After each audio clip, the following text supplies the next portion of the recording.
আসসালামু আলাইকুম এভরিওয়ান। আপনারা চকলেট চিবিয়ে খাওয়ার মতন আপনারা সেই চিবিয়ে খাবেন না। আজকের ভিডিওটা কিন্তু খুবই ইন্টারেস্টিং এবং দুর্দান্ত।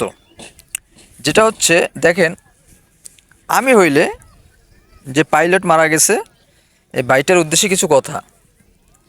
এই পাইলট ভাই কি করছে, এই যে মনে করেন পাইলটটা উঠতেছে এই যে এই যে প্লেনটা উঠতেছে, এখন এই প্লেনটা যদি কোনো ক্রমে যদি কোনোখানে যদি ধরেন এই যে একটা গ্রাম, দেখেন এই যে একটা গ্রাম, এই গ্রামের উপরে যদি ফেলাই তাহলে লক্ষ লক্ষ মানুষ মারা যাবে।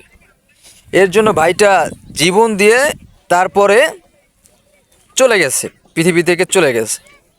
এখন আমার যতটুকু আমার ফ্যান ফলোয়ার যত আছে, এবং আমি মাননীয় প্রধানমন্ত্রী দৃষ্টি আকর্ষণ করছি যে ভাইটাকে সরকারি একটা ব্যবস্থা দেওয়া হোক এবং তাকে কিছু অনুদান দেওয়া হোক সরকারের পক্ষ থেকে, এবং মানুষ এবং যারাই আছে তার মাগফিরাত আল্লাহর কাছে এটাই দোয়া করতে হবে যে আল্লাহ জানি তাকে জান্নাত নসিব করুক। নাহলে এত ভালো একটা কাজ করে দিতে পারে।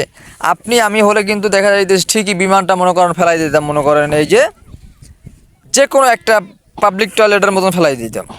দেখা যাইতেছে এই মানুষটার কত ভালোবাসা আর এই মানুষের শ্রদ্ধা থাকলে এই মানুষটা আসলে কিন্তু দেখেন কি একটা ব্যাপার। এই যে ওনার স্ত্রী আছে, সন্তান আছে, পরিজন আছে, সব কিছু রেখে পৃথিবী থেকে বিদায় নিয়ে চলে গেল। আসলে ব্যাপারটা দুঃখজনক, হতাশ। কারণ এখন তার স্ত্রীকে আমি দেখলাম তেমন একটা বয়স না, এরপরে তার ছেলে মেয়ে